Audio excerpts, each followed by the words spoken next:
আসসালামু আলাইকুম। আশা করি আল্লাহর অশেষ রহমতে সবাই ভালো আছেন। গত পরশুদিন আপনারা যে দেখছিলেন আমাদের যে পাশে যেই জমিতে আমরা পুঁইশাক লাগাইছি তার জমিতে সম্পূর্ণ জমি লাগানো হয়েছিল না। এই আপনার বীজের শর্ট পড়ছিল এই জন্য।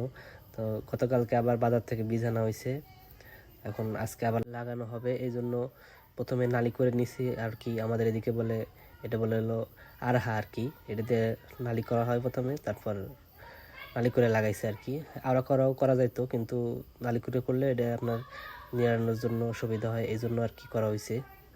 আমরা যে পাট বুনছি একদিন, ওই পাটের বীজও আর কি দু একটা করে চারা হইতেছে আর কি। জায়গায় জায়গায় দেখলাম যে একটা দুইটা করে গাছ হইতেছে। মোটামুটি আমাদের এই জায়গায় 20 শতাংশের মতো আছে জায়গা। মোটামুটি আধা কেজির মতো বীজ বপন করা হয়েছে।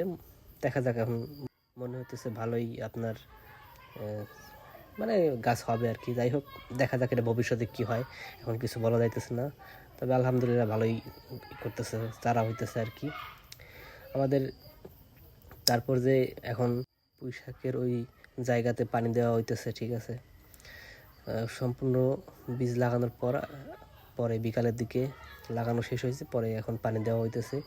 এখন পানি এদিক দিয়ে তো ড্রেন নাই, এই জন্য প্রথমে শশা খেতে যাইতেছে, তারপর হলো শশা ক্ষেত হওয়ার পর তারপর ওপাশে আপনার পুঁইশাকের যে জমি রয়েছে ওইখানে পানি দেওয়া হইতেছে। আর এখানে আমাদের যে একটা ধনিয়া পাতার যে বেড ছিল, ওই বেডেও পানি দেওয়া হইতেছে। ওই বেডেও পানি দেওয়ার প্রয়োজন ছিল খুব, একসাথে হয়ে যেতেছে। যাই হোক, এক কাজে দুই কাজ হয়ে যাইতেছে। যাই হোক, দেখা যাক এখন কি বীজ দিছে, দোকানদারই ভালো জানে। ভালো বীজ না খারাপ বীজ দিছে, আর দুই চার দিন পরে বোঝা যাবে আর কি। যাই হোক, আপনারা সবাই দোয়া করেন, ঠিক আছে, যেন গাছগুলো ভালো মতো হয়।